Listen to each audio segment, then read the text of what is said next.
जनसंसद, खुला मंच, खुली बहस। नमस्कार, मैं हूं सुरेश चौहान और आप देख रहे हैं जनसंसद। आज के इस जनसंसद में हम मुख्य जनसंसद का मुद्दा लेकर आए हैं। उस संसद में बैठने वाले लोग सुशिक्षित हो, उच्च शिक्षित हो और अब जब देश आज़ाद होकर 7 दशक बीत चुके हैं, ऐसे में उनके पास राजनीति की डिग्री भी क्यों ना हो, ये मुद्दा हम लेकर आए हैं। और साथ में मैं अपनी बात जोड़ रहा हूं कि हिंदुस्तान की राजनीति करने वाले राजनेताओं को भारत की सेना में कम से कम 1 साल सेना की सर्विस देना भी जरूरी हो। ये मेरा प्रस्ताव है और इस प्रस्ताव पर आज बात करने के लिए हमारे साथ एक पैनल है। हमारे साथ सत्या बहन जी है, पूर्व सांसद है, कांग्रेस के वरिष्ठ नेता हैं। हमारे साथ एसपी सिन्हा जी है, मेजर जनरल रह चुके हैं और प्रखर राष्ट्रवाद के लिए जाना जाते हैं।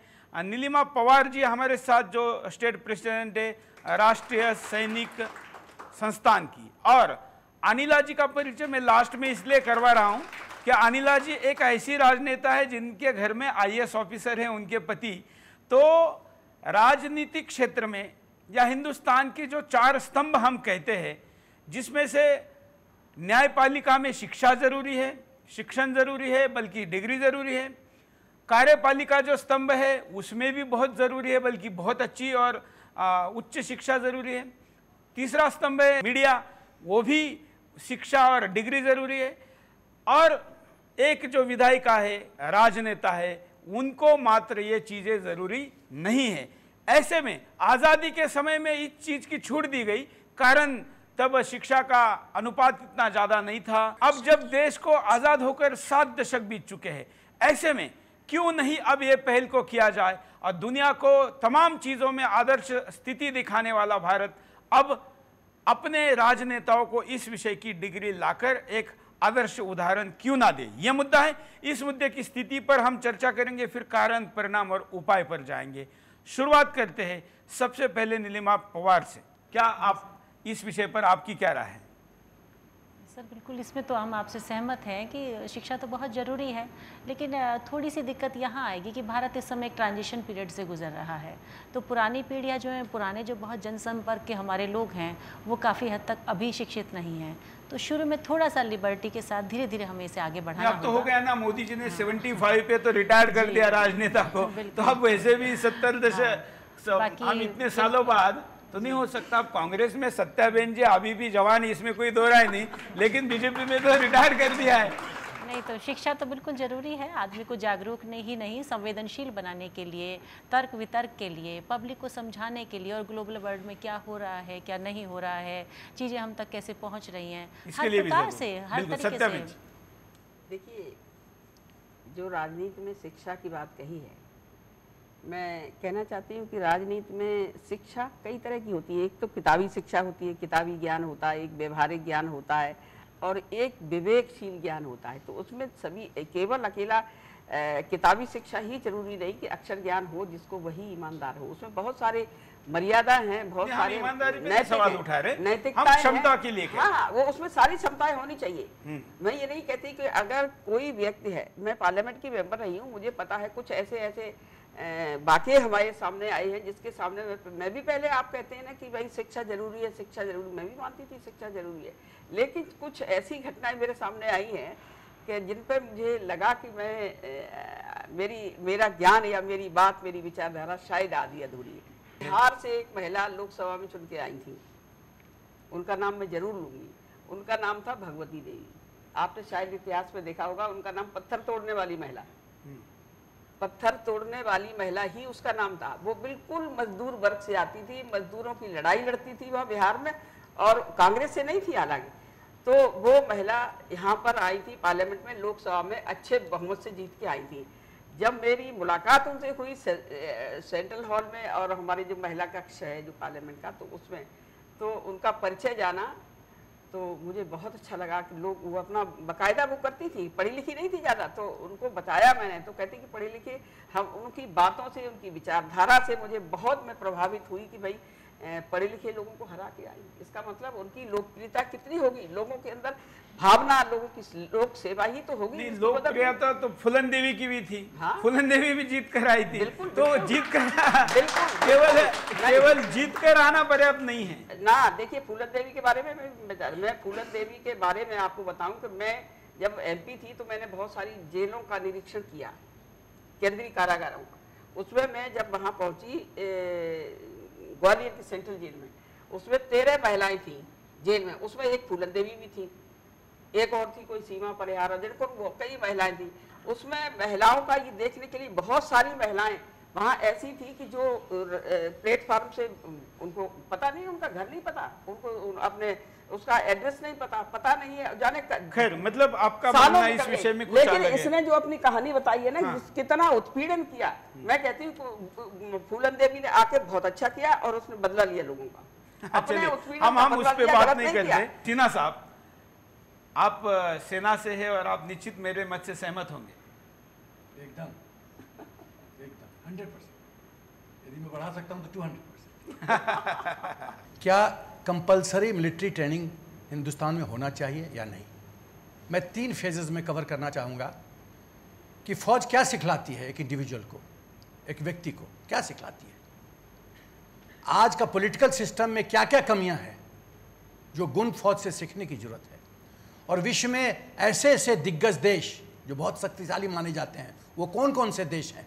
वॉलंटियरिटी सर्विस है, लागू है भाई, हुक्म से, चॉइस से नहीं। पहली बात, पहले मुद्दे पे फ़ौज क्या क्या सिखलाती है। हम जब इंडियन मिलिट्री एकेडमी में थे तो चेटुड हॉल में लिखा हुआ है राष्ट्र का हित सर्वोपरि, सर्व प्रमुख। उसके बाद जिस यूनिट में तुम हो उसका हित उसके बाद आता है, और तुम्हारा अपना हित सबसे अंत में आता है। जब मैं रिटायर किया और सिविल में अब जब घुलना मिलना शुरू किया तो मैं देखता हूँ तो उल्टा चक्कर है। राजनीति में तो निश्चित उल्टा है। नंबर 3 नंबर 1 पे तो ये तो यहाँ उल्टा है। बिल्कुल ये स्थिति है। अच्छा, कारणों पे आएंगे, आप तब कारण भी बताएंगे ये क्या है, आपके पास बार बार आएंगे, एक साथ बताएंगे तो राजनेता सुन नहीं पाएंगे, इसलिए थोड़ा थोड़ा डोज दीजिए। अनिला जी, आपके पति ने इतना कठोर मेहनत शिक्षा की और अब अधिकारी बने हैं, आप राजनीति में आई है, ऐसा मैं नहीं कहूँगा कि आप शिक्षित नहीं, आप तो शिक्षित है, फिर भी आप मंत्री बनेगी तो वो आपके सेक्रेटरी बन जाएंगे। आपने मेरा जब परिचय दिया तो मेरे पति का परिचय दिया कि वो एक प्रशासनिक सेवा से हैं, उसके साथ साथ मैं बताना चाहूँगी कि मैं एक फ़ौजी परिवार से भी आती हूँ। मेरे नाना, दादा, मामा, भाई सब फ़ौज में हैं और रहे हैं, और अब मैं राजनीति में भी आ गई हूँ। आपने शुरुआत करी थी कि क्या राजनीति में शिक्षा का महत्व है कि नहीं। एक लेवल बना देना चाहिए कि उस लेवल पे चाहे वो ग्रेजुएशन हो, पोस्ट ग्रेजुएशन हो, 12th हो, 10th हो, कि कोई मापदंड तो हो। आप पॉलिसी मेकर्स हैं, आप उस मंदिर में बैठते हैं जहाँ पर देश को चलाने की पॉलिसीज़ बनती हैं। सत्या बहन ने अभी कहा था कि डिग्री ज़रूरी इतनी नहीं होती, जो व्यवहारिक जीवन में जितनी माहिरता, या मैं इन्होंने कहा विवेकशील होना चाहिए। मुझे लगता है कि बैलेंस होना चाहिए। डिग्री भी इसलिए ज़रूरी है क्योंकि आज हम जो है 21वीं सदी में रह रहे हैं। डिजिटल इंडिया का सपना हमारे प्रधानमंत्री जी देख रहे हैं, परंतु अगर एक 8वीं पास या 9वीं फेल कुछ भी कह दें, अगर वो MBBS की डिग्री बांट रहे हैं, क्या अगर उससे हम बायोलॉजी की स्पेलिंग पूछेंगे तो क्या वो ठीक से प्रोनाउंस कर पाएंगे? नहीं कर पाएंगे। तो मुझको व्यक्तिगत रूप से उनकी माँ को अपनी साइन करने के लिए 47 सेकंड लगते थे राबड़ी देवी उस घर से। तो मैं इस पक्ष में हूँ, जो पार्लियामेंट में बैठे या विधानसभा में बैठे, मेरे ख्याल से विधानमंडल में बैठने वाला, पार्लियामेंट में बैठने वाला जो भी व्यक्ति हो, कम से कम उसके पास बैचलर्स डिग्री तो होनी चाहिए, जिससे कि एक ग्लोबलाइजेशन का महत्वता भी वो समझे। ये मेरा अपना व्यक्तिगत राय है। चलिए, सत्या जी छोड़ के बाकी सब लोगों की, पैनल में चारों लोगों की राय है कि होना चाहिए। कुछ दर्शक हमारे साथ हैं, उनके पास भी चलते हैं। सबसे पहले सुदर्शन टीवी के लिए हार्दिक शुभकामनाएं। तो विशेषकर श्री सोहनके जी जो भारत के अंदर जिस मन से इस प्रोग्राम को लेके आते हैं, आने को प्रोग्राम में मेरे को भी आने का मौका मिला है। मैं राकेश चौहान, और विशेषकर जब भारत की बात करते हैं और देश की बात करते हैं तो सुदर्शन टीवी सबसे आगे मिलता है। तो ये तो एकदम पहले से होना चाहिए कि हमारे अंदर जो हमारे पूरी संस्था को चलाते हैं, पूरे देश को चलाने का कार्य करते हैं, उनको शिक्षित पूरी तरह से होना चाहिए। फिजिकली भी उनको फिट होना चाहिए, शिक्षा के माध्यम से भी फिट होना चाहिए, और अपने ब्रेन के हिसाब से भी आपको फिट होना चाहिए, क्योंकि देश को चलाना उनके हाथ में होता है। ब्रेन का कोई डाउट नहीं, ब्रेन में तो सबको टोपी पहनाने लायक होते हैं, राजनेता ब्रेन में बहुत आगे होते हैं। तो मेरा तो इसके साथ साथ एक और सवाल आता है कि बाय द वे आप शिक्षा में भी हैं, सारी चीज़ में हैं, और इस देश के अंदर बहुत सारी जातियां हैं जिनका सम्मान हम लोग सब करते हैं, मगर अब जब कभी किसी राजनीतिक पद के लिए किसी का चयन हो तो जाति को ना देखा जाए, उसकी जो गुण है उसके आधार पर उसको आगे बढ़ाया जाए। तो शिक्षा के साथ साथ में आप उनको लेके चलेंगे तो देश और सुंदर ये एडिशनल सजेशन है। बिल्कुल। थोड़ी सी आपकी बात से थोड़ी सी असहमत हूँ। आपने कहा 1 साल की मिलिट्री ट्रेनिंग, मैं कहती हूँ 3 या 5 साल की। किसी भी राजनेता साल पर ही तो असहमत है, करने पे तो सहमत है ना। हाँ तो ठीक। किसी भी नेता को देश चलाने के लिए शिक्षित होना बहुत ज़रूरी है, लेकिन शिक्षा हमारे देश की होनी चाहिए यदि देशभक्ति चाहिए। आज 70 साल हो गए देश को आज़ाद हुए, नेताओं की क्रॉप बदलती जा रही है और अब तो विदेश से शिक्षित होकर उनके बच्चे देश की कमांड संभालने लगे हैं। यही कारण है कि देशभक्ति 15 अगस्त और 26 जनवरी को ही नज़र आती है, या बॉर्डर पर। बॉर्डर की तो आसपास से वो गुजरे ही नहीं होते। इसलिए ये बहुत ज़रूरी है शिक्षित हों, और अगर देश संभालना है तो भारत देश से ही शिक्षित हो, यहाँ की व्यवस्था में पलते हुए। अपने अनपढ़ की बात कही थी, मैं आज एक शख्सियत का नाम लेना चाहूँगी, सत्या बहन कामरान, याद है आपको? बहुत बड़े कूटनीतिज्ञ थे वो, इंदिरा जी को राजनीति में लाए थे। उस वक्त के जो नेता थे ग्रास रूट वर्कर थे, जमीन से उठकर आते थे, जनता से मिले हुए थे। और आप जहां तक आर्मी की बात कहते हैं, इनको कृपया आर्मी ट्रेनिंग में मत भेजिएगा, वहां जाके भी अपना वोट बैंक बनाएंगे। इनको अगर आप इनको भेजना चाहते हैं तो उन जब बर्फ खत्म हो जाए, जो खतरनाक बंकर हैं उनमें एक बोतल पानी का दे करके बिठाइए। पाकिस्तानी सेना गोले बरसाती है, आतंकवादी अंदर घुसता है, उसका गला काटते हैं, ले जाकर के पाकिस्तान में तमाशा करते हैं। इनको उन बंकरों में बिठाइए, इनको पता चले कैसे गला कटता है, सैनिक की क्या हाल होती है। अभी आज तक तो मौज करने के लिए आए हैं, सत्ता संभालने के लिए आए हैं, पावर लेने के लिए आए हैं। इसलिए सेना को कम से कम इन राजनेताओं से दूर रखा जाए। सेना पे मैं आपके थोड़ा सा विचार पे थोड़ा सा टिप्पणी करना पसंद करूंगा, और मैं पर्सनल एग्जांपल दे रहा हूँ, किताबी ज्ञान नहीं दे रहा हूँ। मैं नेशनल डिफेंस एकेडमी में कैडेट सार्जेंट मेजर था, CSM। 6 टर्म में, 3rd टर्म में लांस कॉर्पोरल, 4th टर्म में कॉर्पोरल, 5th टर्म में सार्जेंट, 6th टर्म में CSM, senior SCC, squadron cadet captain, ये सब अपॉइंटमेंट होता है। CSM मतलब मेरा काम ही था गंदा काम, बुलशिट मारना। उस समय जनरल बेवूर लेफ्टिनेंट जनरल थे, सदर्न आर्मी कमांडर थे, GOCNC पूरा सदर्न कमांड का माई बाप, और उनका बेटा 42nd कोर्स का था और मैं 41st कोर्स का CSM था, और मैं उसको बुलशिट मारता था और फ्रंट रोल करवाता था। मुझसे किसी ने नहीं पूछा कि तुम बेवूर को बेटों को क्यों बुलशिट मार रहे हो, किसी ने नहीं पूछा। महाराष्ट्र के चीफ मिनिस्टर मिस्टर नायक का बेटा SB नायक मेरा अंडर स्टडी था कोहिमा कंपनी में, मैं जब सीनियर अंडर ऑफिसर था। मेरे रूम के सामने खड़ा रहता था और रिपोर्ट देता था, सब पूरा दिन का ऑर्डर्स में उसको डिक्टेट करता था। किसी ने नहीं पूछा कि महाराष्ट्र के मुख्यमंत्री के बेटे को इस तरह से 2-2 घंटा खड़े रखते हो। फौज वो सागर है जिसमें सब नदियां मिलके एक हो जाती हैं, वहां कोई नहीं पूछता तुम क्या हो।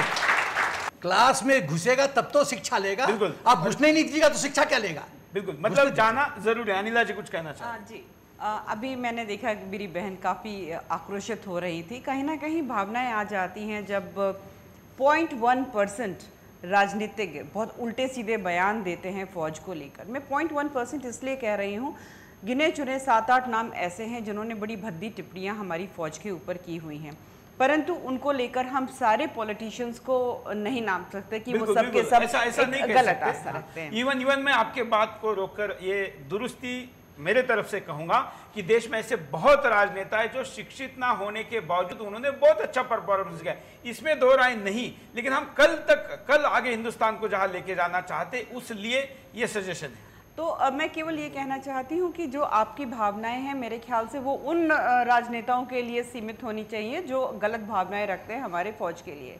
अभी बहुत कुछ कहा जा रहा था कि अब जो आज की तारीख के राजनेता हैं उनके लिए राष्ट्र जो है वो तीसरे नंबर पे आ गया है, परंतु मुझे गर्व है कि मैं एक ऐसे राजनीतिक दल से जुड़ी हुई हूँ जिसके लिए राष्ट्र जो है सर्वप्रथम है, फिर पार्टी है और फिर स्वयं है, और उसी को हम फॉलो करते हैं। आपको पता है समाजवादी पार्टी बीएसपी जो है कितनी बदले की भावना से राजनीति करती हैं, पर सब कुछ बर्दाश्त किया, इसलिए किया क्योंकि मुझे विश्वास है अपनी पार्टी के मिशन और विजन में। तो इसलिए एक तराजू में सबको ना तोला जाए तो अच्छा होगा। बिल्कुल, एक छोटी सी बात कहूंगी। हाँ। क्या कहते हैं, हमारे यहाँ 3 मिलिट्री के पर्सन आए हैं संसद के अंदर। राठौर जी, जनरल वीके सिंह आए हैं, और वहाँ पंजाब के जो हैं कैप्टन अरविंदर सिंह, तीनों के तीनों, उनकी कोई बुराई नहीं कर सकता। क्या अच्छा नहीं है कि आर्मी के अच्छे लोगों को हम संसद के अंदर जिता करके लाएं या राज्यसभा में लाएं? नीति की खूबसूरती है, देखिए ना, जो आर्मी चीफ भी उसी पद पर है, MOS हैं, और जो उनके जूनियर रहे हैं कर्नल राठौर, वो भी उसी पद पे। तो राजनीति इतनी खूबसूरत चीज़ भी है कि आप चाहे किसी दूसरे जीवन में बहुत आपका डिफरेंस रहा हो पोजीशन में, यहाँ आकर आप एक पैमाने पे आ जाते हैं। मैम, जैसा कि आपने कहा कि उनको सेना के लोगों को हम वहाँ ले, यहाँ एक थोड़ा सा नेगेटिव पॉइंट आएगा कि वो सोशल हमारी सोसाइटी से काफ़ी समय दूर रहते हैं, और मैं उनको बहुत पवित्र और बहुत ऊंचे राष्ट्र प्रेम के दर्जे पर रखती हूँ। तो राजनीति में वो उस तरीके से नहीं कर पाते हैं, शायद सोशल इंटरेक्शन उनका उतना नहीं हो पाता। I don't agree. सुनिए, देखिए, फौज में हम लोग बहुत फास्ट लर्नर होते हैं, हम हवा का रुख बहुत जल्दी पहचानते हैं। समाज फास्ट लर्नर नहीं होता। नहीं, गलत नहीं होता। नहीं, हम लोग बहुत फास्ट लर्नर होते हैं फौज में, और परिस्थिति के जैसा बर्तन है वैसे ढालने में बहुत परिपक्व होते हैं, ये मैं कह देना चाहता हूँ। और फैसले लेने में हम वी आर फास्ट लर्नर्स। तो ये गलत इंप्रेशन है। हम जानते हैं, देखिए, हम समझते हैं इस बात को कि हर एक ऑर्गेनाइजेशन का अपना ग्रामर होता है। संस्कृत का ग्रामर अंग्रेजी पे लागू नहीं होता, अंग्रेजी का ग्रामर पर्शियन पे लागू नहीं होता। तो आपको पहले ग्रामर सीखना पड़ेगा, समझना पड़ेगा, उस पर चिंतन करना पड़ेगा, इस ऑर्गेनाइजेशन का ग्रामर क्या है फॉर सक्सेस, और उस ऑर्गेनाइजेशन के सक्सेस के लिए। जब ग्रामर समझ जाते हैं फिर तो काव्य लिखिए, कविता लिखिए, वो तो। लेकिन राजनीति का ग्रामर ऐसा है किसी भी जगह फिट होता है। वो है आलू की तरह, किसी सब्जी में डाल दीजिए। यहाँ पर रुकते एक छोटे से ब्रेक के लिए, ब्रेक के बाद दोबारा आएंगे, जन संसद जारी है।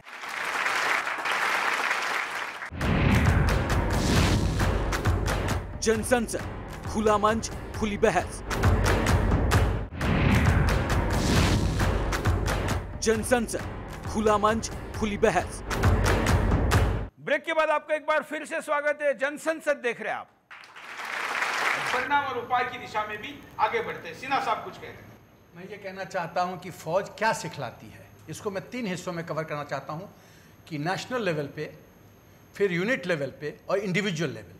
नेशनल लेवल पे जब हम IMA में अफसर बनते हैं तो हमको शपथ दिलाया जाता है रैंक लगाने के पहले कि मैं भारतीय संविधान, गीता रख के हम लोग सब शपथ खाते हैं, हम भारतीय संविधान में विश्वास रखेंगे और हमारा कोई भी फैसला भारतीय संविधान के तहत तो अंदर होगा। पहला चीज़, बाई लैंड, बाई एयर और सी, सरकार का जब हुक्म होगा, ज़मीन पे, पानी में, हवा में, जहाँ भी हमको ड्यूटी दिया जाएगा, कुछ भी सरकार राष्ट्र के हित में हम करेंगे। ये नहीं कि हम आर्मी के हैं तो हम ज़मीन पे ही सेवा करेंगे, ऐसा नहीं। 2 चीज़। तीसरी चीज़, जो राष्ट्रीयता की भावना, नेशनलिज्म की भावना, सेक्रीफाइस की भावना, बलिदान की भावना, अपने देश के हित में अपना जीवन दान करने की भावना, वो कूट कूट के भरा जाता है। आप अपने एक नौकर को बोलिए कि रात के 2 बजे तक जगना है और देखिए उसका मुंह। और यहाँ फौज में एक लीडर के, एक मेजर साहब के हुक्म पे कंपनी वॉशआउट हो जाता है। ये है, ये जो सिखलाई है, ये जो राष्ट्रीयता का एकदम एक एक जो अंग है, बूंद है, वो जो उसके खून में डाला जाता है, वो 40 साल वो फिर परवाह नहीं करता। जब वो धावाकर होता है, अटैक करता है, तो भूल जाता है परिवार को पीछे, उसे सिर्फ भारत माता याद आती है और वो मरने मारने के लिए तैयार होता है। और दुख तो ये लगता है कि जब ऐसे स्थिति में हम लोग नौकरी करते हैं तो बिहार का MLA कहता है कि वहाँ फौज में तो लोग मरने ही जाते हैं। ये दुख का कारण है। बिल्कुल बिल्कुल। और आपने जो शपथ की बात की, यहाँ तो केजरीवाल बच्चों की शपथ खाते हैं और फिर भी बदल जाते हैं। उसी केजरीवाल की बात मैं आपको अपडेट करना चाहता हूं कि केजरीवाल ने सबसे ज्यादा प्रचार किया था कि अशिक्षित लोग ज्यादा है राजनीति में, सुशिक्षित होनी चाहिए, लेकिन उनके 70% एमएलए 8वीं 9वीं 10वीं और 12वीं के आसपास के हैं। इतना ही नहीं, फर्जी डिग्री के कारण इस्तीफा देने वाला मंत्री भी उन्हीं की पार्टी का निकला है। जेल में ये राजनीतिक स्थिति है, जेल में भी जाने वाली है। अब कुछ दर्शक भी कुछ बात कहना चाहते हैं। आपने एक मुद्दा उठाया कि जो पॉलिटिशियन हैं इनको भारतीय सेना में सेवा देनी चाहिए। मैंने भी ये मुद्दा 2014 में उठाया था। मैं एक एनजीओ चलाता हूँ शहीद परिवारों का, मैं शहीद परिवार से संबंध रखता हूँ। मेरे पिताजी ने देश के लिए शहादत दी है, 1965 में वो शहीद हुए थे। आज तक हमारे शहीद परिवारों की तरफ सरकार ने अब से पहले इतना ध्यान नहीं दिया था, क्योंकि मैं भुगत भोगी हूँ। वहाँ किसी एक सैनिक की शहादत नहीं होती, उसके पीछे पूरे परिवार की शहादत होती है। एक बच्चे का जीवन की शहादत होती है, उसके बचपन की शहादत होती है। तो मैं उस स्थिति से गुजरा हूँ। मैंने ये उठाए थे कि भाई हमारे जो राजनेता हैं, इन राजनेताओं को कम से कम 5 साल भारतीय सेना में रहकर कम से कम पाकिस्तान बॉर्डर पर अपनी सेवाएं देनी चाहिए। उसके बाद फिर पता चलेगा, तो उधर समझौता कर लेंगे। हाँ, ना समझौता करे। आजम खान को अगर उधर लगेंगे अब तो क्या होगा? हिंदुस्तान में यही नहीं होता, पति अगर जेल जा रहा है तो वो पत्नी को राजगद्दी पर बिठा रहा है और लोग उसका समर्थन करते हैं। और सबसे बड़ी बात है, जो क्षेत्रीय नेता है उनका तो एक नया ही चाल चलन हो गया। बहू भी आ रही राजनीति में, बेटा भी, पूरा खानदान ही उनका हो गया। ना जिनमें डिसिप्लिन है ना उनमें कुछ है। सबसे पहले पढ़ाई कुत्ते ने चुनाव का फॉर्म भरने की अनुमति नहीं है, नहीं तो उनका कुत्ता भी जीत गया और वोट देने वाले भी मिल जाते। और सबसे बड़ी बात है, शिक्षा बहुत जरूरी है। शिक्षा इंसान बनाती है, सोचने का, बुद्धि का विकास होता है। और सबसे पहले इनको आर्मी की ट्रेनिंग जरूर देनी चाहिए। जितने ये बैठे हो ना नेता, ना पढ़े ना लिखे ना ज्यादा, वो लोग कहते हैं आर्मी में ये हो रहा है। अरे आर्मी वाले होते क्या, ये तो तुम्हें पता हो। पहले इन लोगों को यही ही नहीं पता आर्मी क्या है, डिसिप्लिन बिल्कुल, और इसीलिए वहां सेवा देने की बात हम कह रहे हैं। बिल्कुल, हाँ, कुछ कह रहे हैं। लेकिन सर यहाँ थोड़ी सी मैं ध्यान दिलाना चाहूँगी कि थोड़ी सी इसमें व्यवहारिक समस्या मुझे नज़र आती है। व्यवहारिक समस्या ये होगी कि जनरली पॉलिटिशियन की जो उम्र होती है वो 40 साल के आसपास जाकर होती है, और उस उम्र में मिलिट्री में जाना, रेगुलर वहाँ ट्रेनिंग लेना, यहाँ भी एक समस्या आएगी। हम फ्यूचर प्लानिंग की बात कर रहे हैं, लेकिन ओरिएंटेशन में होना चाहिए। शर्मा जी, आपको क्लैरिफाई करना चाहता हूँ, जब कानून बन जाएगा, आपको पता है आईएएस में तब तक नहीं बैठ सकते जब ग्रेजुएट नहीं हो। हाँ। तो पहले ग्रेजुएशन करते हो, ग्रेजुएशन करते हो ना, तो जब सरकार हुक्म दे देगी कोई राजनेता नहीं बन सकता जब तक 1 साल का कंपल्सरी मिलिट्री सर्विस नहीं हो, तो लोग जाएंगे उस रास्ते। भविष्य के लिए हम सुनहरी योजनाएं बना सकते हैं। सत्या जी, सोचिए कि अगर राहुल गांधी कुछ साल सेना में जाके आए होते तो आज क्या होते? देखिए, वो पायलट रह चुके हैं, ऐसी बात नहीं, राहुल गांधी नहीं रह चुके। Sorry, Rahul Gandhi, Rajiv Gandhi, sorry. हाँ, आप अभी भी राजीव गांधी के जमाने में जी रहे हैं। राहुल गांधी के जमाने में आइए। सॉरी, राहुल गांधी की बात करते हैं ना, राहुल गांधी उस परिवार से आते हैं जिस परिवार ने देश के ऊपर अपनी कुर्बानियां दी। उनको शिक्षा की जरूरत नहीं है। शिक्षा के विषय में बता दीजिए, राहुल गांधी तक जरा सा उनके शिक्षा के विषय में हमारे ऑडियंस को बता दीजिए। कुर्बानियां तो बहुत, अरे सुन लीजिए, फौज की बात कर रहे हैं जो हर दिन कुर्बानी देते हैं। हमने आपको सुना, आप दूसरों को मत टोका करिए। आपने भी, अरे मैं तो आपसे प्रश्न कर रही हूँ, मैं जवाब दे रही हूँ। आप सेना की बात करिए, मेरे पिता सैनिक थे, आईएनए में थे, बदल गया है, हमारे चाचा भी सम्मान करती हूँ। सैनिक थे, आईएनए में सुभाष चंद्र बोस के साथ थे, संजय गांधी, राजीव गांधी, सोनिया गांधी, राहुल गांधी, प्रियंका गांधी, 7 लोगों की शिक्षा के विषय में कुछ बताइए ना, और हमारा ज्ञान भी बढ़ाइए ना। रॉबर्ट वाड्रा की बता दीजिए। सुनिए, किसकी बात कर रही है? जो मुद्दा है उस पर बात करिए। मैं खुद शिक्षा की बात ग्रेजुएट हूँ, मैं खुद बात नहीं कर रही। नहीं, मैं गांधी परिवार की चैलेंज करिए, मैं खुद उसकी बात करी। मैं खुद आगरा यूनिवर्सिटी से भाई गांधी परिवार की बात हो रही है। गांधी इस तरह की बात कर रही है, विषयांतर मत लीजिए, देश की बात नहीं कर रही हूँ। यहाँ शिक्षा का विषय उठाया हुआ है कि राजनेताओं क्या वो ग्रेजुएट होने चाहिए, स्नातक होने चाहिए कि नहीं? बहने कामराज का नाम लिया है, बहुत बड़े नेता ने अच्छे विषय में उन्होंने ऊपर से नहीं ग्रास रूट से आए थे और उन्होंने अनुशासन की एक लाइन खींचती थी उन्होंने, समझे। और जनरल बीके सिंह, और ये बहुत अच्छी बात है, गांधी परिवार जवाहरलाल से आए, लेकिन गांधी परिवार जो इंदिरा गांधी जी के टाइम से गांधी हो गया। अरे गांधी परिवार उनके पास डिग्रियां नहीं, जुमलेबाजी का सहारा नहीं लिया, देशों में जाकर समय खराब किया, मोदी जी अपने देश का पैसा खराब किया। अरे मोदी जी शिक्षा बता दीजिए, मोदी जी क्या है, शिक्षा क्या आगे चलेगी तो बहुत आप मोदी जी की शिक्षा बता दीजिए, कहाँ से शिक्षा की है। देखिए आगे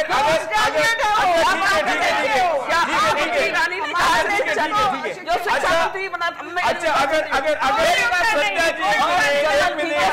जनरल जी कोई उत्तर नहीं मान जाए, सब लोग सम्मान करते हैं, लेकिन उन्होंने अपने डायरेक्शन पर पूरी सरकार को देखिए अगर के विवाद को लेकर, अच्छा ऐसा है, ये तो मानिए कि गांधी परिवार के लिए आपके पास कोई जुमलेबाजी के सिवाय और कौन सी शिक्षा है? हमारे पास सब कुछ है और देश भी हमारे साथ है। आप तो सुकड़ के चली गई आपकी पार्टी, जरा देखिए कौन से डिसीजन में बोल रही है। अच्छा अगर इस देश के राजनेता आर्मी से होते तो एंकर की कितनी सुविधा होती, चुप करते हुए जाते। आगे बढ़ते, कुछ और लोग अपनी बात को कहना चाहते हैं। सफाई कर्मचारी की नौकरी निकलती है तो उसमें न्यूनतम अर्हता लिखी रहती है, नेताओं के लिए कोई अर्हता क्यों नहीं बनी है? और रहा सवाल ये है कि नेताओं को फौज में भेजना चाहिए, किसी खानदान के किसी बच्चे को तो ये लिखना चाहिए कि आपके लिए ये कार्य अनिवार्य है। आपके घर के उनके लालू जी के 9 बच्चे हैं, उनसे कहिए ना कि एक बच्चे को तो फौज में भेजें, किसी को कम से कम कहीं तो कोई अर्हता उनके लिए होनी चाहिए, कोई तो होनी चाहिए रेखा कि भाई आप इस लायक हैं या नहीं है। जब सरदार कम्युनिटी थ्रेट में आया था तो गुरु ने क्या फैसला लिया था? परिवार का सबसे बड़ा बेटा केशधारी होगा और कृपान ये सबसे लक्षित होगा, और वो देश की रक्षा करेगा। तो बाई हुकुम नेता के परिवार के बेटे हो, बेटा ना हो तो बेटी, फौज में जाना अनिवार्य है। तब फौज का क्या दर्द है, बलिदान का क्या मतलब है। भाई साहब जो बैठे हैं, जो 65 बार की बारे में बता रहे हैं, क्या दर्द होता है। उस माँ से पूछिए जिसका बेटा मर गया, उसके पत्नी से पूछिए जिसका पति मर गया, उस बच्चे से पूछिए जिसका बाप मर गया। जब भीम सिंह बिहार का एमएलए बोलता है फौज में तो लोग मरने ही जाते हैं, तो इसमें कौन सी बड़ी बात है। मैं उनसे मिल चुकी हूं। मैं ये कहना चाहता हूं कि कंपलसरली स्पेशली फेज 1 में नेताओं के बच्चों को फौज में भेजना होना चाहिए। मैं उनसे मिल चुकी हूँ। जो लोग सेना के खिलाफ इस तरह से अपशब्द कहते हैं, उनको सजा का कानून होना चाहिए और उनके खिलाफ जनता होना चाहिए। आजम खान को क्या सजा दी जाए? जो भी सजा सरकार निश्चित करे। आपको सजा देने के लिए कहा तो आप क्या देंगे आजम खान? हमसे क्या सजा दे? कानून जो सजा दे भाई, कानून के मुताबिक उनके खिलाफ एक्शन होना चाहिए जो नहीं हो रहा है। क्यों नहीं हो रहा है? और जहां तक योग्यता की बात कही, मैं आपको एक एडवाइस दे देती हूँ कि अगर महिलाओं को आगे लाया जाए तो ईमानदारी भी रहेगी, भ्रष्टाचार भी कम होगा, बेईमानी भी कम होगी और बहुत सारी चाहे प्रधानमंत्री का, चाहे मायावती जी ने क्या किया है आगे, चाहे राष्ट्रपति के, सोनिया गांधी जी ने क्या किया है आगे। सोनिया गांधी ने बहुत कुछ देश के लिए किया है। वो टॉपिक अलग है। सेना में और देखिए इतनी बड़ी सेक्रीफाइस, नेताओं के लिए कोई ना कोई अनिवार्यता जरूर होनी चाहिए। कुर्बानी कोई मैं कारगिल से, ये तो कांग्रेस की काबिलियत है कि जहां जाने कुछ समझ में नहीं आता है वहां बलि का बकरा बनाने के लिए महिलाओं को ले आते हैं। शीला दीक्षित जी को ले आए थे उत्तर प्रदेश में मुख्यमंत्री का चेहरा बना के, उन्हें पता था कि ये इनकी गर्दन कटेगी, वही हुआ। और अब मीरा कुमार जी को लेकर आ गए। मीरा कुमार तो ये तो कांग्रेस की फितरत है। अच्छी महिलाओं को जो आपने बलिदान कहा है, स्पीकर बनाया था, उनका भी कहीं ना कहीं देखिए बनाया था, उनको भी ना बनाया गया हो, सदन चलाया था। इसमें मैं बिहार का हूँ, बिहारी होने के नाते आपसे एक प्रश्न पूछना चाहता हूँ। मीरा कुमार जी जगजीवन राम जी की बेटी हैं, बिल्कुल। चम्मच गोल्डन चम्मच लेके पैदा ली, रिजर्वेशन के बेसिस पे आईएफएस ऑफिसर बनी, स्पीकर बनी, मिनिस्टर बनी, और प्रेसिडेंसी के पहले पता चला कि 1.98 करोड़ का बिजली का बिल नहीं पेमेंट किया। देखिए ऐसा कहाँ की बात कर रहे हैं? मुझे नहीं पता कहाँ नहीं, की मैं बात चरित्र करें। की बात कर रहा हूँ। नहीं, कहाँ की बात करें, लेकिन मीरा कुमार जो एक सेकंड, स्पीकर बनी आरक्षण एक पे नहीं सेकंड, बनी थी, एक ना सेकंड, तो मंत्री आरक्षण पे बनी एक थी, ना एक स्पीकर सेकंड, बनी आरक्षण एक पे। सेकंड, चलिए, अरे हम उसमें आरक्षण नहीं है स्पीकर में। अरे जब पॉलिटिक्स में घुस गई और जगजीवन राम की बेटी है तो सब पासपोर्ट उनके पास है, कहीं भी पहुंचा दीजिए आप, वही पहुंचाया कांग्रेस ने, कहीं पहुंचा दीजिए। बिल्कुल। मैं सुमित राठी एक सॉफ्टवेयर इंजीनियर हूँ, मल्टीनेशनल कंपनी में काम करता हूँ। ये बहुत इंपॉर्टेंट इशू है, मैं इस पर दो बातें कहना चाहता हूँ। एक बार जैसे उन्होंने कहा कि 40 इयर्स और 50 इयर्स एक एवरेज एज होती है पॉलिटिशियन की, तो उस एज में कैसे उनको मिलिट्री ट्रेनिंग कराएं। मैं 2 साल पहले साउथ कोरिया गया था, कुछ महीने मैंने वहाँ काम किया था, और साउथ कोरिया में एक रूल है कि ग्रेजुएशन जो होती है वो इंक्लूडेड मिलिट्री ट्रेनिंग होती है 2 इयर्स की कंपलसरी फॉर एवरीवन जो भी फिजिकली और मेंटली एबल्ड है। तो ग्रेजुएशन ही कंप्लीट तब होती है जब वो मिलिट्री ट्रेनिंग कर लेते हैं। तो ऐसा ही कुछ रूल हमारे यहाँ क्यों नहीं आ एनसीसी सकता? का प्रावधान है और दूसरी ग्रेजुएशन चीज लेवल पर। वो सिन्हा साहब अच्छे से बता पाएंगे, साउथ कोरिया की पॉपुलेशन 5-6 करोड़ है टोटल, जिसमें से यूथ शायद 1-2 करोड़ होता होगा, और इंडिया में शायद 30-40 करोड़ यूथ होते हैं। तो उनके लिए कैसे लॉजिस्टिक और सब कुछ हो सकता है कि उनकी ट्रेनिंग हो सके और उनको ग्रेजुएशन के साथ ये किया जा सके। स्तर पर और एक चीज और मैं कहना चाहता हूँ, जो सत्याबेन जी ने कहा, राहुल गांधी जी की एजुकेशन की बात चल रही थी, तो शायद वो बात कंप्लीट नहीं हुई। राहुल गांधी जी स्पोर्ट्स कोटे में शूटिंग के गेम के बेस पे सेंट स्टीफन्स में उनका एडमिशन हुआ था। हम राहुल गांधी पे चर्चा करने नहीं बैठे, अब उनकी इतनी वैल्यू नहीं कि हम उस पर इतना टाइम लगाएं। आगे आपके कहने से राहुल गांधी की कोई वैल्यू आज के नहीं हो शो जाती में है। आज के शो में आपके वो कहने इतना से कम नहीं हो जाती है। ठीक है, आपके कहने से बढ़ेगी भी नहीं। हाँ, आप ही की पार्टी के एक पॉलिटिशियन का नाम लेता हूँ, उनसे सबको सीख लेनी चाहिए। वो है सचिन पायलट जी, जो कि टेरिटोरियल आर्मी में अपनी विश से, अपनी मर्जी से गए और देश की सेवा उन्होंने की। बिल्कुल बिल्कुल, तो उसको बताना चाहिए ना। एक बात और लीना ये बता रहे हैं ना, हम तारीफ करते हैं। कांग्रेस में टैलेंटेड नेता है, कांग्रेस में एक से एक टैलेंटेड नेता है। राहुल गांधी से भी ज्यादा टैलेंटेड है। राहुल गांधी से कोई फर्जी नहीं, मैंने केवल एक नेता की तारीफ की है। फर्जी डिग्री से इन्होंने अभी कहा कि ग्रेजुएशन लेवल पर अगर जो हमारे यंगस्टर्स हैं वो पर आपने कहा लॉजिस्टिक्स की प्रॉब्लम भी बताई। अगर 18 से 24 वर्ष की आयु के बच्चों को अगर हम सोचें कि उनको मिलिट्री ट्रेनिंग दिलवा दें, वो इम्पॉसिबल है। करीब इसका आंकड़ा आता है 250 मिलियन के करीब। तो ट्रेनिंग, लॉजिस्टिक्स, बहुत सारी चीज़ें जो फौज में ट्रेन करने के लिए ज़रूरत होती है। मुझे लगता है कि प्रैक्टिकली अभी हमारा जो सिस्टम है उसको नहीं सपोर्ट करता। इसलिए मैंने उसका सोल्यूशन ये निकाला है कि अभी फिलहाल लीडर से शुरू करिए, फिर हम संख्या लॉजिस्टिक व्यवस्था जैसे जैसे होती जाएगी बाकी लोगों को भी करेंगे। राजनीति से शुरू करते हैं। दूसरा सोल्यूशन, दूसरा सोल्यूशन आपका क्या नाम आपने बताया? सुमित जी, मैं आपको बताना चाहता हूँ, इंफ्रास्ट्रक्चर देखिए, फौज का आज स्ट्रेंथ आज की तारीख में 12.5-13 लाख है। एयरफोर्स ने भी लगा के 14 लाख मान के चलिए। तो आपका प्रश्न है कि 125 करोड़ की आबादी में जो जितने यूथ हैं, क्या फौज स्ट्रक्चरली डिजाइंड है, कैपेबल है इतना को पॉपुलेशन को हैंडल करने के लिए? मैं बताता हूँ, उसका दो सोल्यूशन है। Phase 1, phase 2। फेज़ 1 एनसीसी हर एक एजुकेशन इंस्टीट्यूशन में है। ऑप्शनल है। आप एनसीसी का स्ट्रेंथ बढ़ाइए स्टेट्स में, वहाँ पर यूनिवर्सिटी कॉलेज का सब इंफ्रास्ट्रक्चर है। जो एनसीओज हैं उनका स्ट्रेंथ बढ़ा दीजिए, ज़्यादा उसमें टेंशन नहीं है। फेज़ 1 में नहीं, जब नोटबंदी हो सकती है तो ये क्यों नहीं हो सकता है? दूसरी बात ये भी हो सकता है, दूसरी बस बात इच्छा चाहिए। दूसरी बात कि जो हम आपको जरूरी नहीं है कि वेस्टर्न कमांड में ही उनकी ट्रेनिंग हो। बॉर्डर पे जितना हमारा 3323 किलोमीटर पाकिस्तान का बॉर्डर और जितना वॉइड्स हैं, जो अभी हाई लेजर टेक्नोलॉजी के तरह हम जीरो इंट्रूशन सिस्टम इंस्टॉल करने जा रहे हैं, मोदी जी ने भी कहा, प्राइम मिनिस्टर ने कहा और मिस्टर राजनाथ सिंह ने भी कहा है, वहाँ पे आप डिप्लॉय कीजिए, ओजेटी कीजिए, on the ground on the job training कीजिए। ये सब पॉसिबल है। देखिए, हर एक चीज़ का सोल्यूशन है, इच्छा शक्ति चाहिए, इच्छा शक्ति चाहिए। यहाँ पर रुकते एक छोटे से ब्रेक के लिए। ब्रेक के बाद दोबारा आएंगे, जन संसद जारी।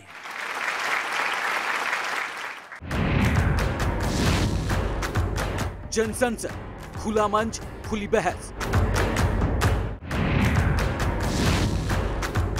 जन संसद, खुला मंच, खुली बहस। ब्रेक के बाद आपका एक बार फिर से स्वागत है। आप जन संसद देख रहे हैं और जन संसद में हम मुद्दा लेकर आए हैं, क्या हिंदुस्तान के राजनेताओं को डिग्री की शिक्षा कंपलसरी की जाए और साथ में सेना की सेवा भी की जाए। अब तक ज़्यादातर लोगों ने इस बात से सहमति जताई है और इसकी व्यवहारिकता की भी पुष्टि और उपाय के रूप में हमारे साहब सेना के अधिकारी के रूप में सिन्हा साहब ने बताई। अब हम उपाय की दिशा में जाते हैं कि ये करना है तो क्या क्या किया जा सकता है, कैसे हो सकता है और क्या शुरुआत हो सकती है। दर्शकों से शुरू करके पैनल पर आके हम अब इस ब्रेक को खत्म करेंगे। कुछ दर्शकों से शुरू करते हैं। ज्ञान गुणते बढ़ के जग में वस्तु मान नहीं, अन्न रोटी भूखे को दे दे उससे बढ़ के दान नहीं। हमारे नेता ऐसे होने चाहिए, वो सर्व संपन्न गुण होना चाहिए सर्वांगीण विकास के लिए, ताकि हमारे देश का विकास हो सके। पढ़ लिख कर विद्वान बने भारत देश हमारा, शुभचिंतक लेकर आए हैं साक्षरता का नारा। जितने भी हमारे राजनेता हैं, पहले भी रहे हैं, आज भी हैं, पहले भी अनपढ़ थे, अभी हमारी जो साक्षरता की व्याख्या है, मैं दर्शकों की जानकारी के लिए बता दूं, भारत में साक्षरता का मतलब है कि जो खुद की साइन कर सके, और वो राबड़ी देवी भी कर सकती है तो राबड़ी देवी भी साक्षर है, तो ऐसे साक्षर नहीं चाहिए। तो एक और शिक्षक का हम आपको नाम बताना चाहेंगे आज के शो में, उनको याद करना चाहिए, वो इस पृथ्वी पर नहीं है। श्रीकांत जिचकर नाम के एक मंत्री थे, महाराष्ट्र से थे, और आप थोड़ी खुश हो जाएगी, कांग्रेस से थे, और उनके पास 20 डिग्रियां थी, और उनका वर्ल्ड में रिकॉर्ड भी था Guinness book of world record में कि उस दुनिया के सबसे ज्यादा डिग्रीधारी है। लेकिन दुर्भाग्य से रोड एक्सीडेंट में उनके अंत हुआ। ऐसे भी लोग हैं जो इतनी अच्छी पढ़ाई करने के बावजूद भी वो आते हैं, अदरवाइज वो बिजनेस में जाते या वो केवल भाषण देने भी जाते जिचकर, तो भी करोड़ों रुपए कमा सकते थे, लेकिन उन्होंने राजनीति में अपने करियर को चुना। आगे देखिए, श्रीकांत जिचकर जी का नाम लिया, मैं धन्यवाद देती हूँ चौहान साहब को। श्रीकांत जिचकर मेरे साथ सांसद रहे हैं, बहुत अच्छे विचारों के व्यक्ति थे, और दुर्भाग्य से उनका सड़क दुर्घटना में डेथ हो गई थी। और जहाँ तक शिक्षा का सवाल है, मैं कहना चाहती हूँ कि कांग्रेस में कोई ऐसा नहीं जिसके पास फर्जी डिग्री हो। मैं पोस्ट ग्रेजुएट है, मेरी डिग्री की जांच करा लीजिए, और स्मृति ईरानी की डिग्री की जांच करा लीजिए। मैं आपको कहती हूँ, भाजपा को स्मृति ईरानी की डिग्री की जांच करा, मेरी डिग्री पोस्ट ग्रेजुएट हूँ। सत्या जी करा लो भाई, क्यों नहीं कोर्ट जो काम कर रहा है ना, आप कोर्ट को काम करने दीजिए। यहाँ इस जनसंसद में बैठकर आप अपनी डिग्री, आप अपने आप को स्मृति ईरानी जी से कंपेयर कर रही हैं, हम नहीं कर रहे। आप तो रिटायर्ड लाइफ लीड कर रही हैं, आप मत करिए कंपेयर अपने आप को, मत करिए। अगर आपकी वैल्यू आपकी पार्टी में होती तो चुनाव लड़वा दिया होता। मैं संसद में कृपया आज से ही इस संसद से शिक्षा लेकर नेताओं के लिए मिलिट्री ट्रेनिंग अनिवार्य कर दी जाए। कुछ नहीं तो डिसिप्लिन सीखें। हमारा सैनिक राजस्थान के 50 डिग्री के टेम्परेचर को सहता है, सियाचिन में 60 डिग्री के नीचे के तापमान को सहता है। आज हम माइनस रियली सॉरी। और आज हमारे राजनेताओं का ये हाल है, एसी में बैठ कर अगर पब्लिक में 15 मिनट भाषण देना पड़े तो मैं ऐसे नेता का नाम नहीं लूंगी जो बेहोश हो गए थे। कृपया इनको आर्मी ट्रेनिंग की तरफ डालें। जरा याद करिए शहादत का दृश्य। गुरु गोविंद सिंह ने कहा था, पहले मरण कबूल कर जीवन दी छड़ आस। सैनिक इसी आस में लड़ता है, इसी विश्वास से लड़ता है, इसी साहस से। एक नन्हे बच्चे जब बाप की शहादत में अंतिम क्रिया करते हैं, क्रियाक्रम करते हैं, उनको पता भी नहीं है क्या हो रहा है, ऊपर से बेचारे नंगे होते हैं, रोते हुए जाते हैं। एक लड़की ने वॉर क्राई किया था अपने बाप को जब उसने अंतिम संस्कार किया था। उस बात को याद रखिए। संसद के अंदर सबसे पहले कानून बनाइए कि देश के खिलाफ बोलना देशद्रोह है। संपत्ति, देश की सार्वजनिक संपत्ति को आग लगाना देशद्रोह है। वो नेता जो गलत बात बोलेगा अपने सैनिकों के लिए या देश के लिए बात बोलेगा, वो देशद्रोह है। आपने कहा था आजम खां का इलाज क्या है, मैं आपको एक बात बताती हूँ। सद्दाम मर चुके हैं इराक में, उनके समय में खुर्द विद्रोही बहुत उत्पात मचाते थे। उन्होंने बॉर्डर के, उनको ईरान बहुत पसंद था, बॉर्डर पे खड़े होकर कहा जिनको भी जाना है, सैनिकों से कहा ऐसे गोलियां मारी गई, जाओ ईरान के स्वर्ग में रहो। आजम खां को भी बाघा बॉर्डर खोलना चाहिए और इसी तरह से गोली मारते हुए उसे के पैरों पर, शरीर पर नहीं, जाके वहां मुहाजिर बन मौज कर।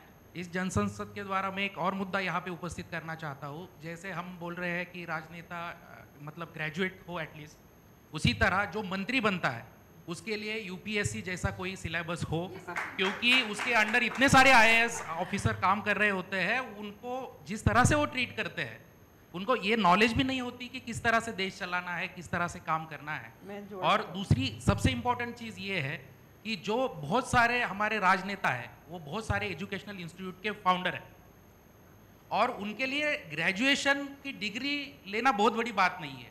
तो वो जो डिग्री उनको मिलेगी उसकी ऑथेंटिसिटी कहीं पे चेक होनी चाहिए, वही कहीं पे उसको उस पर कोई रिलाय करना चाहिए।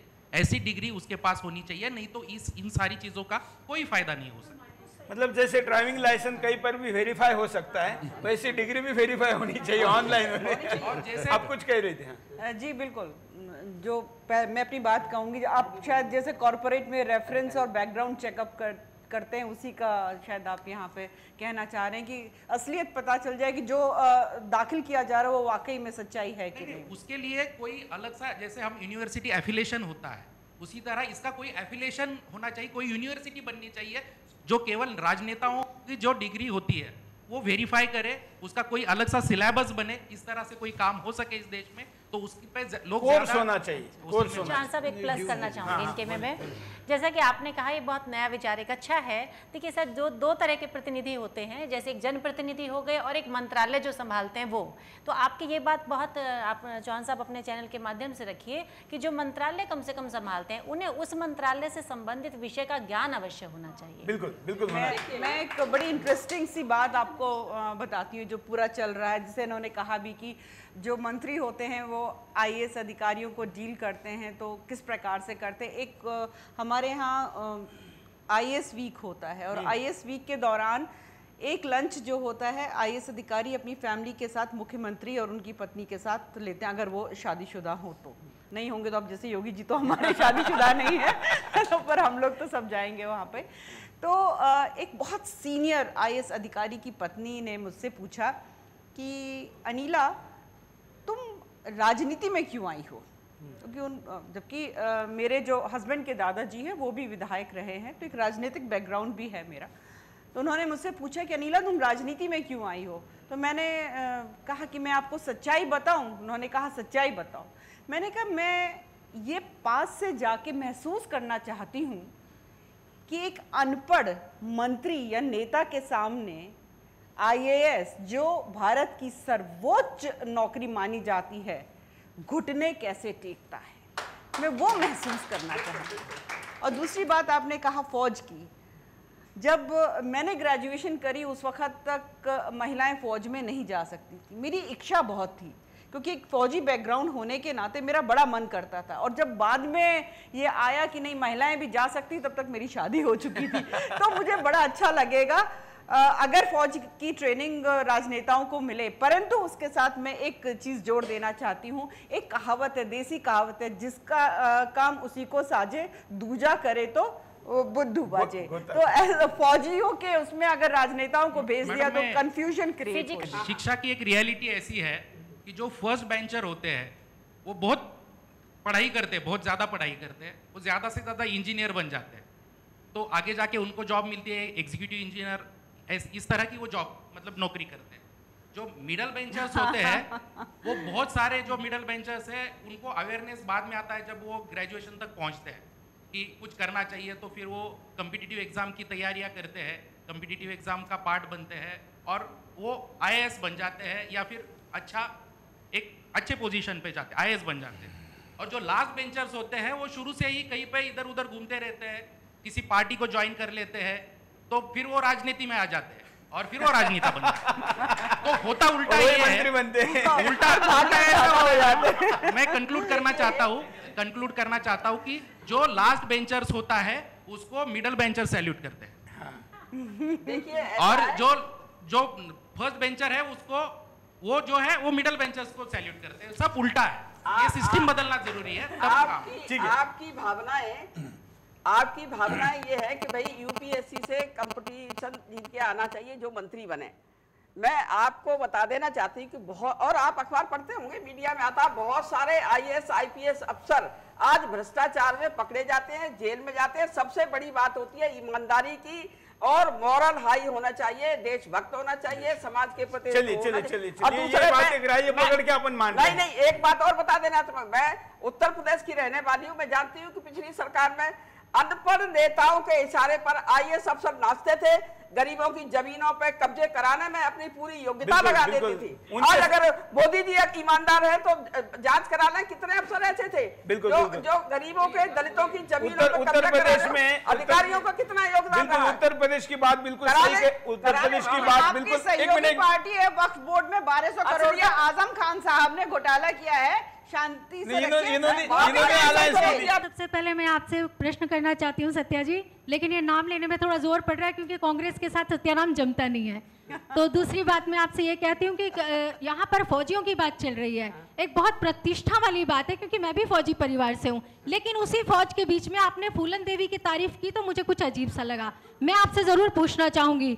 दूसरी बात, सर्जिकल स्ट्राइक पर भी आप ही लोगों ने शक किया था, यहाँ पर फौज की बात चल रही है। और तीसरी बात मैं आप सभी से कहना चाहूंगी, जिस तरह से नेता लड़ते हैं, झगड़ते हैं, कुर्सियां फेंकते हैं, टेबल फेंकते हैं, यदि उनको फौज का प्रशिक्षण मिल गया तो फिर क्या होगा? संसद में तो गोलियां चलेंगी। तो कृपया थोड़ा सा मेरा उत्तर दीजिएगा। नेता गोली चलाने में वैसे भी माहिर होता है, उसके लिए सेना में जाने की जरूरत नहीं। फूलन देवी का नाम लिया, मैं फूलन देवी का नाम लिया, एक महिला होने के नाते मैंने उसकी आत्मा की आवाज सुनी थी जेल में, जब उसको बेचारी, अरे सुनने का धैर्य रखिए, जब उसकी शादी कर दी थी नाबालिग तो उसके ससुराल वालों ने कह दिया ये तो काम के लायक नहीं, मैं नहीं रखती, तो उसको अपना बाप ले गया, उसको बाप के साथ देवी पे नहीं बात करते अभी, और बाप के घर गई तो बड़े दबंग। फूलन देवी का ट्रेंड चल पड़े तो बड़ी गलत हो जाएगा। अब हम कार्यक्रम के आखिर में, अभी हम कार्यक्रम के आखिर में है और मैं पैनल के चारों लोगों का उत्पीड़न होता है उसको देखिए, हम चारों लोगों की एक 10-10, 20-20 सेकंड की आखिरी प्रतिक्रिया लेते हैं। नीलिमा जी से शुरू कर। जी सर। हाँ, जहाँ तक अब हम लोग कंक्लूड करने पर आ रहे हैं इसको, तो शिक्षा देखिए मस्ट है, जरूरी नहीं है कि वो ऑक्सफोर्ड से, यूनिवर्सिटी से आप डिग्री लेकर आ रहे हैं। शिक्षा मतलब व्यवहारिक शिक्षा और एक न्यूनतम लेवल तक की शिक्षा जो इंसान को सोचने और समझने के लिए मजबूर करे, चीज़ों को जानने, तार्किक तौर पर संवेदनशील बनाए और जनता के प्रति उसको जिम्मेदार बनाए। जहाँ तक फौज की बात है, क्योंकि मुझे इसमें बहुत सारी व्यवहारिक दिक्कतें नजर आती हैं, हाँ, इसके लिए मैं आपके चैनल के माध्यम से सुझाव रखना चाहूँगी कि स्कूल कॉलेज में बच्चा 18 से 22-25 साल के बीच में रहता है, उसको मिलिट्री, ये एनसीसी की ट्रेनिंग ये मस्ट की जाए, क्योंकि वहां पर देखिए हेल्थ, फिजिकल बहुत चीजें आएंगी, तो उसके माध्यम से उसको ABCD जरूर सिखाई जाए अनुशासन की। देखिए ऐसा है कि बच्चे का जो भविष्य है बचपन से ही बनता है, जब वो स्कूल लेवल पर जाता है, तो मेरा एक सुझाव है सरकार से कि सिलेबस में, पुस्तकों में मॉरल एजुकेशन का एक पार्ट अनिवार्य हो जाना चाहिए, और उसका केवल अनिवार्य नहीं, उसका एग्जाम भी होना चाहिए कि देश के प्रति, समाज के प्रति और क्या उसका नैतिक दायित्व है और किस तरह से आगे नहीं होता है मैम। ठीक है, उसका आसान तरीका है कि उसका आसान तरीका है, उसका व्हाट्सएप और फेसबुक चेक किया जाए कि वो होना चाहिए, मॉरल शिक्षा लिया हुआ है। विशेष तौर से इस बात के लिए कि देश हित के लिए, देशभक्ति के लिए, समाज के हित के लिए, गरीबों के कल्याण के लिए और देश को आगे बढ़ाने के लिए क्या जिम्मेदारी है, उसका एहसास शुरू से ही बच्चों को कराना चाहिए। बिल्कुल। इस देश में सबसे बड़ा दुर्भाग्य है कि राजनीति को इंडस्ट्री का रूप हो गया है। लोग गरीब करते, जो बिहार का एक नेता जो मार पीने का पैसा नहीं था, आज कितना 1000 करोड़ का पैसा का उसके बैंक अकाउंट में, स्विस अकाउंट में, ये धंधा हो गया है। तो जब ये धंधा हो गया है, वेस्टेड इंटरेस्ट हो गया है और पार्टी के तरफ, कुछ पार्टी की तरफ से प्रोटेक्शन मिलता है, तो मेरिट क्राइटेरिया नहीं है, कितना नतमस्तक हो सकते हो अपने सुप्रीम अथॉरिटी के सामने, वो क्राइटेरिया हो गया, परिक्रमा क्राइटेरिया, पराक्रम क्राइटेरिया। जब तक ये परिप्रेक्ष्य नहीं बदला जाएगा, जब तक राष्ट्रीयता नहीं लाएगी, जब तक कानून व्यवस्था स्ट्रांग नहीं होगा कि आजम खान ऐसे लोगों को तिहाड़ जेल भेजो या पाकिस्तान भेजो, तब तक इस देश में सुधार नहीं आने वाला है। बिल्कुल जी बिल्कुल सुरेश जी, इस देश में जब तक आजम खान, फारूक अब्दुल्ला, दिग्विजय सिंह, बालाकृष्णा, इस तरीके के राजनेता आर्मी के ऊपर यानी फौज के ऊपर टिप्पणियां करते रहेंगे, तो बारंबार हम जो देशवासी हैं उनको अपना सर शर्म से झुकाना पड़ेगा।